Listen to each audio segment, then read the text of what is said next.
আজ পড়ছি স্বামী শিষ্য সংবাদের ঊনবিংশ পল্লী। স্থান বেলুর ভাড়াটিয়া মঠবাটি। বর্ষ 1898 খ্রিস্টাব্দ।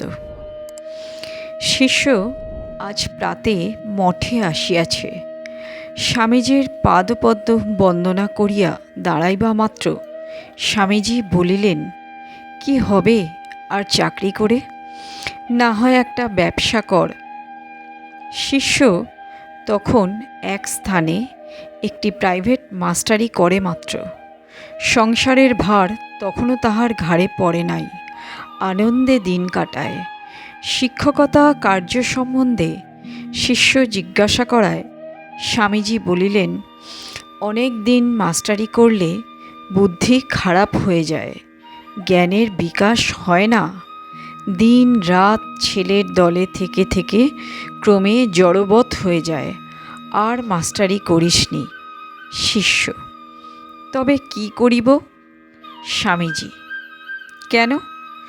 যদি তোর সংসারই করতে হয়, যদি অর্থ উপায়ের স্পৃহাই থাকে, তবে যা, আমেরিকায় চলে যা। আমি ব্যবসায়ের বুদ্ধি দেব। দেখবি 5 বছরে কত টাকা এনে ফেলতে পারবি। শিষ্য, কি ব্যবসা করিব, আর টাকাই বা কোথা হইতে পাইব? স্বামীজি, পাগলের মতো কি বকছিস? ভেতরে অদম্য শক্তি রয়েছে। শুধু আমি কিছু নই ভেবে ভেবে বীর্যহীন হয়ে পড়ছিস।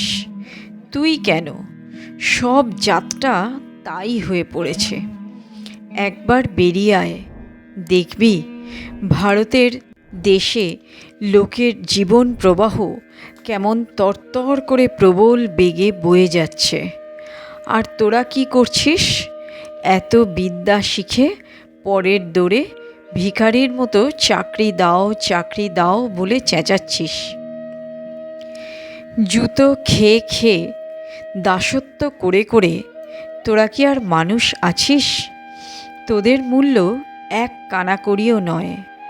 এমন সুজলা সুফলা বাংলাদেশ, যেখানে প্রকৃতি অন্য সকল দেশের চেয়ে কোটি গুণে ধনধান্য প্রসব করেছেন, সেখানে দেহ ধারণ করে তোদেরই পেটে অন্ন নেই, পিঠে কাপড় নেই। যে দেশের ধন ধান্য পৃথিবীর সকল দেশে সিভিলাইজেশন বিস্তার করেছে, সেই অন্নপূর্ণার দেশে তোদের আজ এমন দুর্দশা। ঘৃণিত কুকুর অপেক্ষাও যে তোদের দুর্দশা হয়েছে। তোরা আবার তোদের বেদ বেদান্তের বড়াই করিস। যে জাত সামান্য অন্ন বস্ত্রের সংস্থান করতে পারে না, পরের মুখাপেক্ষী হয়ে জীবন ধারণ করে, সে জাতের আবার বড়াই। ধর্ম কর্ম এখন গঙ্গায় ভাসিয়ে আগে জীবন সংগ্রামে অগ্রসর হ। ভারতে কত জিনিস জন্মায়। বিদেশি লোক সেই র মেটেরিয়াল দিয়ে তার সাহায্যে সোনা ফলাচ্ছে, আর তোরা ভারবাহী গর্ধবের মতো তাদের মাল টেনে মরছিস। ভারতে যেসব পণ্য উৎপন্ন হয়, দেশ বিদেশের লোক তাই নিয়ে তার উপর বুদ্ধি খরচ করে নানা জিনিস তৈয়ার করে বড় হয়ে গেল। আর তোরা তোদের বুদ্ধিটাকে সিন্ধুকে পুড়ে রেখে ঘরের ধন পরকে বিলিয়ে হা অন্ন করে বেড়াচ্ছিস। শিষ্য, কি উপায়ে অন্য সংস্থান হইতে পারে মহাশয়? স্বামীজি, উপায় তোদেরই হাতে রয়েছে। চোখে কাপড় বেঁধে বলছিস আমি অন্ধ, কিছুই দেখতে পাই না। চোখের বাঁধন ছিঁড়ে ফেল, দেখবি মধ্যাহ্ন সূর্যের কিরণে জগৎ আলো হয়ে রয়েছে। টাকা না জোটে তো জাহাজের খালাসি হয়ে বিদেশে চলে যা। দিশি কাপড়, গামছা, কুলো ঝাঁটা মাথায় করে আমেরিকা ইউরোপে পথে পথে ফিরি করগে, দেখবি ভারতজাত জিনিসের এখানে কত কদর। আমেরিকায় দেখলুম হুগলি জেলার কতগুলি মুসলমান ওই রূপে ফিরি করে বেশ ধনবান হয়ে গেল। আচ্ছা, তাদের চেয়েও কি তোদের বিদ্যে বুদ্ধি কম? এই দেখ না, এদেশে যে বেনারসি শাড়ি হয়, এমন উৎকৃষ্ট কাপড় পৃথিবীতে আর কোথাও জন্মায় না। এই কাপড় নিয়ে তুই আমেরিকায় চলে যা, সে দেশে ওই কাপড়ে গাউন তৈরি করে বিক্রি করতে লেগে যা, দেখবি কত টাকা আসে। শিষ্য: মহাশয়, তাহারা বেনারসি শাড়ির গাউন পরিবে কেন? শুনেছি চিত্র বিচিত্র কাপড় ওদেশের মেয়েরা পছন্দ করে না। স্বামীজি: নেবে কি না তা আমি বুঝবো এখন। তুই উদ্যম করে চলে যা দেখি। আমার বহু বন্ধুবান্ধব সে দেশে আছে, আমি তোকে তাদের কাছে ইন্ট্রোডিউস করে দিচ্ছি। তাদের ভিতর ওইগুলি অনুরোধ করে প্রথমটা চালিয়ে দেব। তারপর দেখবি কত লোক তাদের ফলো করবে। তুই তখন মাল দিয়ে কুলিয়ে উঠতে পারবি নি। শিষ্য: কিন্তু ব্যবসা করিবার মূলধন কোথায় পাইব? স্বামীজি: আমি যে করেই হোক তোকে স্টার্ট করিয়ে দেব। তারপর কিন্তু তোর নিজের উদ্যমের ওপর সব নির্ভর করবে। হত বা প্রাপ্স সি স্বর্গং জিত্বা বা ভক্ষা সে মহিম। এই চেষ্টায় যদি মরে যাস তাও ভালো, তোকে দেখে আরও 10 জন অগ্রসর হবে। আর যদি সাকসেস হয় তো মহাভোগে জীবন কাটবে। শিষ্য: আজ্ঞে হ্যাঁ, কিন্তু সাহসে কুলায় না। স্বামীজি: তাই তো বলছি বাবা, তোদের শ্রদ্ধা নেই, আত্মপ্রত্যয় নেই। কি হবে তোদের? না হবে সংসার, না হবে ধর্ম। হয় ওই প্রকার উদ্যম করে সংসারে সাকসেসফুল হ, নয়তো সব ছেড়ে ছুড়ে দিয়ে আমাদের পথে আয়। দেশ বিদেশের লোককে ধর্ম উপদেশ দিয়ে তাদের উপকার কর, তবে তো আমাদের মতো ভিক্ষা মিলবে। আদান প্রদান না থাকলে কেউ কারোর দিকে চায় না। দেখেছিস তো, আমরা দুটো ধর্মকথা শোনাই, তাই গেরস্থেরা আমাদের দুমুঠো অন্ন দিচ্ছে। তোরা কিছুই করবি না, তোদের লোকে অন্ন দেবে কেন? চাকরিতে গোলামিতে এত দুঃখ দেখেও তোদের চেতনা হচ্ছে না, কাজেই দুঃখ দূর হচ্ছে না। এ নিশ্চয়ই দৈবী মায়ার খেলা। ওদেশে দেখলুম যারা চাকরি করে পার্লামেন্টে তাদের স্থান পিছনে নির্দিষ্ট, আর যারা নিজের উদ্যমে বিদ্যায় বুদ্ধিতে স্বনামধন্য হয়েছে তাদের বসবার জন্যই ফ্রন্ট সিট। ওসব দেশে জাতফাতের উৎপাত নেই। উদ্যম ও পরিশ্রমে ভাগ্যলক্ষ্মী যাদের প্রতি প্রসন্না, তারাই দেশের নেতা ও নিয়ন্তা বলে গণ্য হন। আর তোদের দেশে জাতের বড়াই করে করে তোদের অন্ন পর্যন্ত জুটছে না, একটা ছুঁচ গড়বার ক্ষমতা নেই, তোরা আবার ইংরেজদের ক্রিটিসাইজ করতে যাস। আহাম্মক! ওদের পায়ে ধরে জীবন সংগ্রাম উপযোগী বিদ্যা, শিল্প, বিজ্ঞান, কর্মতৎপরতা শেখ।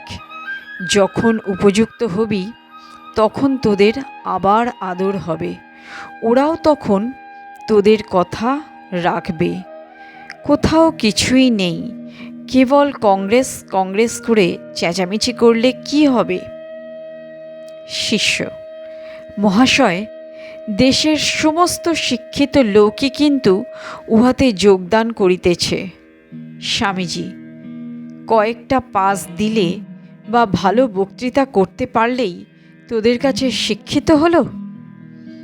যে বিদ্যার উন্মেষে ইতর সাধারণকে জীবন সংগ্রামে সমর্থ করতে পারা যায় না, যাতে মানুষের চরিত্রবল, পরার্থ তৎপরতা, সিংহ সাহসিকতা এনে দেয় না, সে কি আবার শিক্ষা?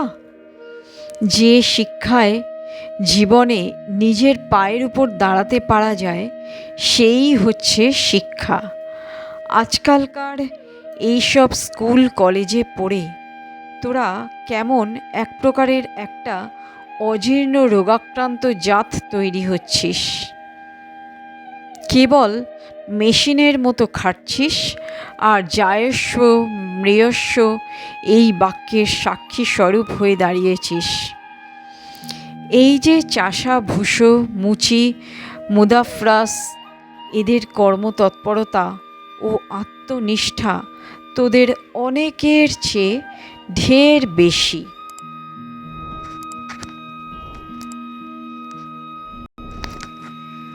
এরা নীরবে চিরকাল কাজ করে যাচ্ছে, দেশের ধন ধান্য উৎপন্ন করছে, মুখে কথাটি নেই। এরা শীঘ্রই তোদের অনেক উপরে উঠে যাবে। ক্যাপিটাল তাদের হাতে গিয়ে পড়ছে। তোদের মতো তাদের অভাবের জন্য তাড়না নেই। বর্তমান শিক্ষায় তোদের বাহ্যিক হাল চাল সব বদলে দিচ্ছে, অথচ নূতন নূতন উদ্ভাবনী শক্তির অভাবে তোদের অর্থাগমের উপায় হচ্ছে না। তোরা এইসব সহিষ্ণু নীচ জাতদের ওপর এতদিন অত্যাচার করেছিস, এখন এরা তার প্রতিশোধ নেবে। আর তোরা হা চাকরি জো চাকরি করে করে লোপ পেয়ে যাবি। শিষ্য: মহাশয়, অপর দেশের তুলনায় আমাদের উদ্ভাবনী শক্তি অল্প হইলেও ভারতের ইতর জাতি সকল তো আমাদের বুদ্ধিতেই চালিত হইতেছে। অতএব ব্রাহ্মণ কায়স্থাদি ভদ্র জাতিদিগকে জীবন সংগ্রামে পরাজিত করিবার শক্তি ও শিক্ষা ইতর জাতিরা কোথায় পাইবে? স্বামীজি: তোদের মতো তারা কতকগুলো বই না হয় না পড়েছে, তোদের মতো শার্ট কোট পরে সভ্য না হয় নাই হতে শিখেছে, তাতে আর কি এলো গেল। কিন্তু এরাই হচ্ছে জাতের মেরুদণ্ড সব দেশে। এই ইতর শ্রেণীর লোক কার্য বন্ধ করলে তোরা অন্ন বস্ত্র কোথায় পাবি? একদিন ম্যাথররা কলকাতায় কাজ বন্ধ করলে হা হুতাশ লেগে যায়। 3 দিন ওরা কাজ বন্ধ করলে মহামারীতে গোটা শহর উজাড় হয়ে যায়। শ্রমজীবীরা কাজ বন্ধ করলে তোদের অন্ন বস্ত্র কিছুই জোটে না। এদের তোরা ছোটলোক ভাবছিস আর নিজেদের শিক্ষিত বলে বড়াই করছিস। জীবন সংগ্রামে সর্বদা ব্যস্ত থাকাতে নিম্ন শ্রেণীর লোকেদের এতদিন জ্ঞানোন্মেষ হয়নি। এরা মানব বুদ্ধি নিয়ন্ত্রিত কলের ন্যায় একইভাবে এতদিন কাজ করে এসেছে, আর বুদ্ধিমান চতুর লোকেরা এদের পরিশ্রম ও উপার্জনের সারাংশ গ্রহণ করেছে। সকল দেশেই ওইরূপ হয়েছে, কিন্তু এখন আর সেকাল নেই। ইতর জাতিরা ক্রমে ওই কথা বুঝতে পারছে ও তার বিরুদ্ধে সকলে মিলে দাঁড়িয়ে আপনাদের ন্যায্য গণ্ডা আদায় করতে দৃঢ় প্রতিজ্ঞ হয়েছে। ইউরোপ আমেরিকায় ইতর জাতিরা জেগে ওই লড়াই আগেই আরম্ভ করে দিয়েছে। ভারতেও তার লক্ষণ দেখা দিয়েছে। ছোট লোকদের ভেতর আজকাল এত যে ধর্মঘট হচ্ছে, ওতেই ওই কথা বোঝা যাচ্ছে। এখন হাজার চেষ্টা করলেও ভদ্র জাতেরা ছোট জাতদের আর দাবাতে পারবে না। এখন ইতর জাতিদের ন্যায্য অধিকার পেতে সাহায্য করলে ভদ্র জাতদের কল্যাণ। তাই তো বলি, তোরা এই মাসের ভেতর বিদ্যার উন্মেষ যাতে হয় তাতে লেগে যা। এদের বুঝিয়ে বলগে, তোমরা আমাদের ভাই, শরীরের একাঙ্গ। আমরা তোমাদের ভালোবাসি, ঘৃণা করি না। তোদের এই সিম্প্যাথি পেলে এরা শতগুণ উৎসাহে কার্যতৎপর হবে। আধুনিক বিজ্ঞান সহায়ে এদের জ্ঞানোন্মেষ করে দে। ইতিহাস, ভূগোল, বিজ্ঞান, সাহিত্য, সঙ্গে সঙ্গে ধর্মের গূঢ় তত্ত্বগুলি এদের শেখা। ওই শিক্ষার বিনিময়ে শিক্ষকগণেরও দারিদ্র্য ঘুচে যাবে। আদান প্রদানে উভয়ের বন্ধুস্থানীয় হয়ে দাঁড়াবে। শিষ্য: কিন্তু মহাশয়, ইহাদের ভিতর শিক্ষার বিস্তার হইলে ইহারাও তো আবার আমাদের কালে আমাদের মতো উর্বর মস্তিষ্ক অথচ উদ্যমহীন ও অলস হইয়া উহাদিগের অপেক্ষা নিম্ন শ্রেণীর লোকদের পরিশ্রমের সারাংশ গ্রহণ করিতে থাকিবে। স্বামীজি: তা কেন হবে? জ্ঞানোন্মেষ হলেও কুমোর কুমোরই থাকবে, জেলে জেলেই থাকবে, আর চাষা চাষই করবে। জাত ব্যবসা ছাড়বে কেন? সহজং কর্ম কৌন্তেয় সদস্যমপি ন ত্যজেৎ। এইভাবে শিক্ষা পেলে এরা নিজ নিজ বৃত্তি ছাড়বে কেন? জ্ঞান বলে নিজের সহজাত কর্ম যাতে আরও ভালো করে করতে পারে সেই চেষ্টাই করবে। ২-১০ জন প্রতিভাশালী লোক কালে তাদের ভিতর থেকে উঠবে। তাদের তোরা মানে ভদ্র জাতিরা তোদের শ্রেণীর ভিতর করে নিবি। তেজস্বী বিশ্বামিত্রকে ব্রাহ্মণেরা যে ব্রাহ্মণ বলে স্বীকার করে নিয়েছিল, তাতে ক্ষত্রিয় জাতটা ব্রাহ্মণদের কাছে তখন কত দূর কৃতজ্ঞ হয়েছিল বল দেখি। ওইরূপ সিম্প্যাথি ও সাহায্য পেলে মানুষ তো দূরের কথা, পশু পক্ষীও আপনার হয়ে যায়।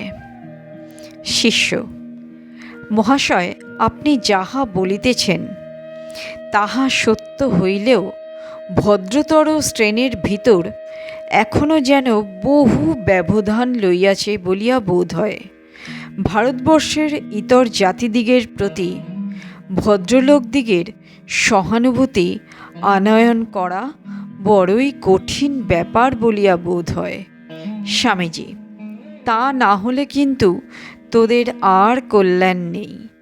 তোরা চিরকাল যা করে আসছিস, ঘোরাঘুরি লাঠালাঠি করে সব ধ্বংস হয়ে যাবি। আর এই মাস যখন জেগে উঠবে আর তাদের উপর তোদের অত্যাচার বুঝতে পারবে, তখন তাদের ফুৎকারে তোরা কোথায় উড়ে যাবি। তারাই তোদের ভিতর সিভিলাইজেশন এনে দিয়েছে, তারাই আবার তখন সব ভেঙে দেবে। ভেবে দেখ, গল জাতের হাতে অমন যে প্রাচীন রোমক সভ্যতা কোথায় ধ্বংস হয়ে গেল। এই জন্যেই বলি, এইসব নীচ জাতদের ভেতর বিদ্যাদান জ্ঞান দান করে এদের ঘুম ভাঙা। এরা যখন জাগবে, আর একদিন জাগবে নিশ্চয়ই, তখন তারাও তোদের কৃত উপকার বিস্তৃত হবে না, তোদের নিকট কৃতজ্ঞ হয়ে থাকবে। এইরূপ কথোপকথনের পর স্বামীজি শিষ্যকে বলিলেন, ওসব কথা এখন থাক, তুই এখন কি স্থির করলি তা বল। যা হয় একটা কর, হয় কোনো ব্যবসায়ের চেষ্টা দেখ, নয়তো আমাদের মতো আত্মনো মোক্ষার্থম জগদ্ধিতায় চ যথার্থ সন্ন্যাসের পথে চলে আয়। এই শেষ পন্থাই অবশ্য শ্রেষ্ঠ পন্থা। কি হবে ছাই সংসারী হয়ে? যদি এই আত্মপ্রত্যয় লাভ করতে উৎসাহ হয়ে থাকে তো আর কাল বিলম্ব করিস নে, এখুনি অগ্রসর হ। যদ হরেব বিরাজেত তদ হরেব প্রব্রজেত। পরার্থে নিজ জীবন বলি দিয়ে লোকের দৌড়ে দৌড়ে গিয়ে অভয় বাণী শোনা। উত্তিষ্ঠিত জাগ্রত প্রাপ্য বরান নিবোধত। নমস্কার।